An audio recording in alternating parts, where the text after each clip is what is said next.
This Nakba Part 2, as one of the Israeli politicians described it, hinges on the destruction of health systems.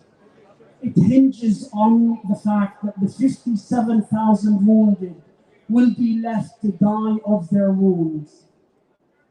All of this has to be stopped. This genocidal state and its enablers within Western governments have to be forced into ceasing the murder. Last night, just in the last 24 hours, over 150 people have been killed. This is Israel's real response to the International Court of Justice. It wants to speed up its genocide so that by the time it finally has to stop, there is no one left. I will not take too long, and I will want you to go home today, hug your children,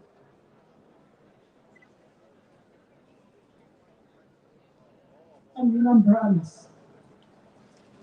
Thank you.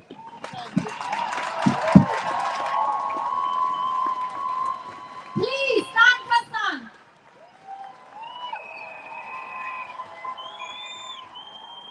We are very lucky to be joined by our next speaker, who is not often in Britain, an outstanding Palestinian writer, whose words you may know, whose face you may recognize. Please welcome Mohammed Al-Kurd.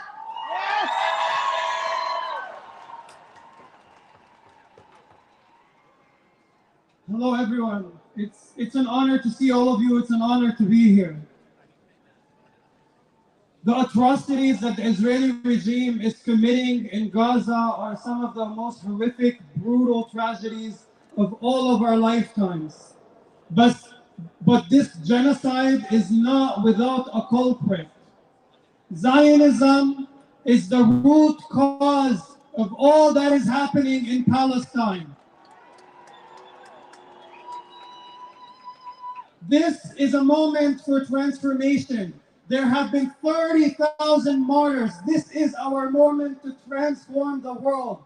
We must reject Zionism in all of our institutions.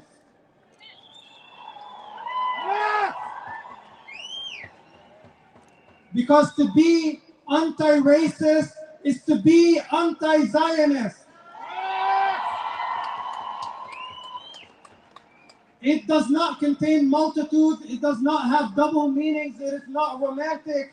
Zionism is apartheid. It's genocide. It's murder. It's a racist ideology rooted in settler expansion and racial domination, and we must root it out of the word.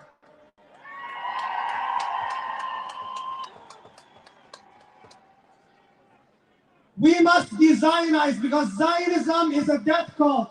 Zionism is indefensible.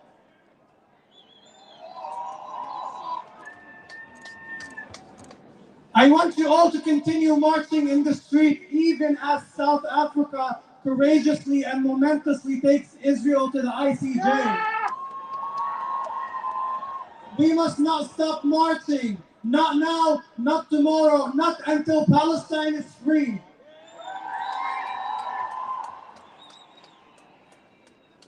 I want to leave you with a few words from a group called Gaza Group. They write, "Today we declare unequivocally to stand on the right side of history. You must engage with tangible actions, not mere words. Fortitude, not despair. Strength, not fear. Language alone no longer suffices. Our safeguard against annihilation hinges on exhausting every effort to halt the massacre. Until there is nothing more within your capability to do, look intently into the eyes of the children of Gaza and convey this message to them. I dare you to look into the eyes of a Gazan child and tell him that you tried your best. Our day will come, but we must not be complacent. Our day will come, but we must normalize massacres as the status quo." Thank you.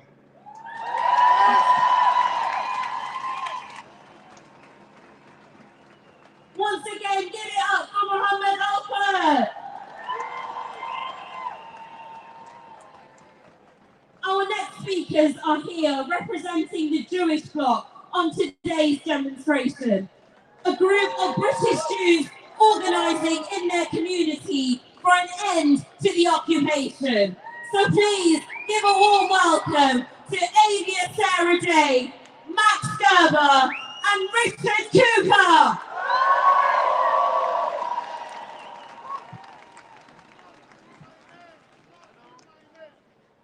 I am here because as a Jew, I am against genocide and ethnic cleansing to my core. As long as there has existed Zionism, there have been anti-Zionist Jews. We have always been here, and we will continue to be here. We belong here alongside our Muslim siblings, and alongside all those who stand up for justice against the occupation. I am here grieving the murder of 30,000 Palestinians in cold blood. In 2019, I worked in Gaza City as a coding instructor.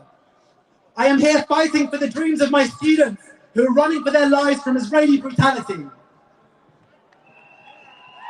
This is not a hate march. We are being lied to, and our fear has been weaponized. Standing here today, I feel courage. I feel the hope that we generate every time that we march, and I believe that we will win.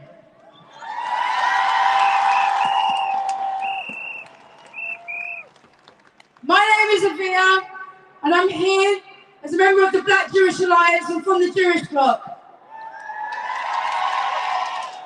I have to be honest, there have been points over the last 3 months where I've wondered whether I will see a free Palestine in my lifetime. And in those moments, I try to remember my ancestors. I try to remember my ancestors, kidnapped from the shores of Africa, who survived the transatlantic slave trade. I try to remember my great-grandmother Lenny, who survived Nazi Germany, where both her parents and 6 of her siblings were murdered. I remember them because without their resilience and without their resistance, I would not be standing here today.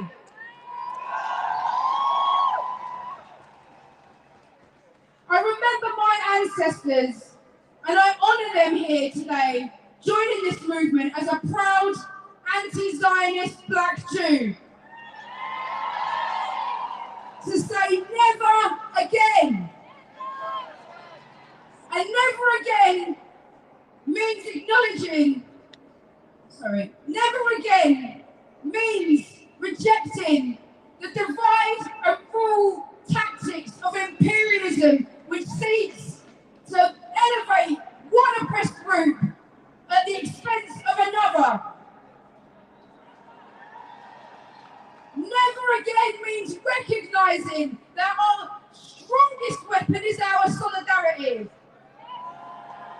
And that is exactly what we've been building on these marches, week after week, month after month, is solidarity. This movement is a working class movement. It's an intergenerational movement. It's a multiracial movement. And we will keep building and growing until Palestine is free and until all of us are free.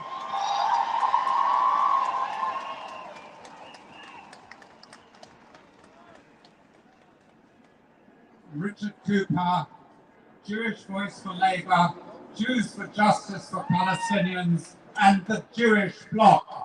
Proud to be here. Proud to be standing with you and saying this war on Gaza is not in our name. Anti-Semitism is a scourge. It's a form of racism, and we are all opposed to it. And any manifestations of it need to be opposed vigorously by the solidarity movement. There is some anti-Semitism today, but when you look at what is being classified as anti-Semitism, it includes us, It includes the solidarity movement. It includes criticism of Israel. It includes anti-Zionism. It includes calling for an end to the war on Gaza. That is not anti-Semitism. It is cynical manipulation.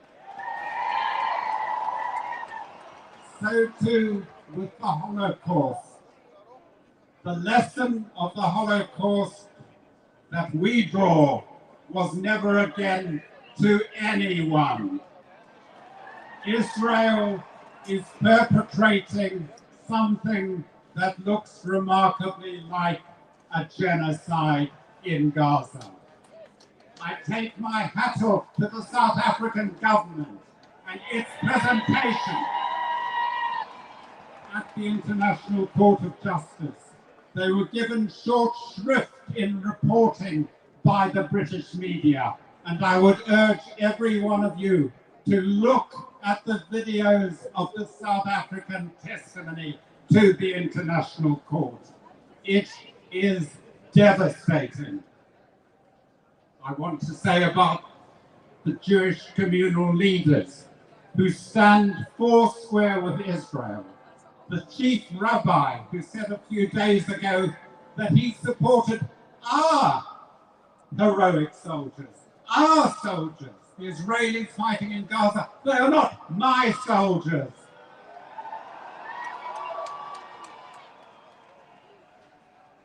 Communal institutions who claim that all Jews support Israel are playing a dangerous game.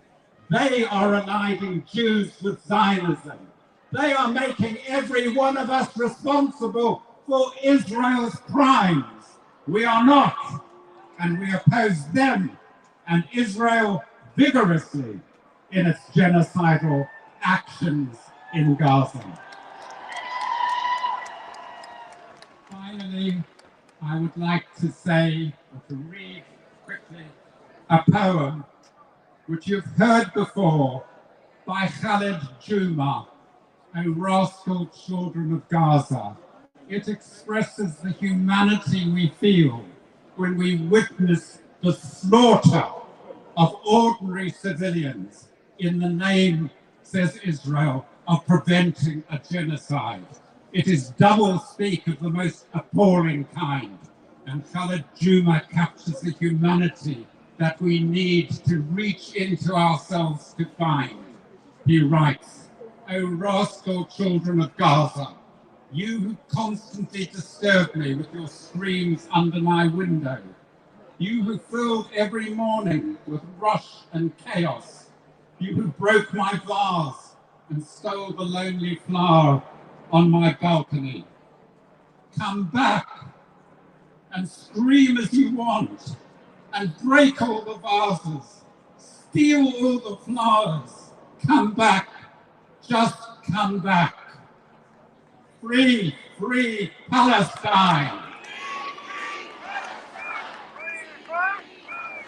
Cease fire now. Cease fire now. Cease fire now. Thank you very much.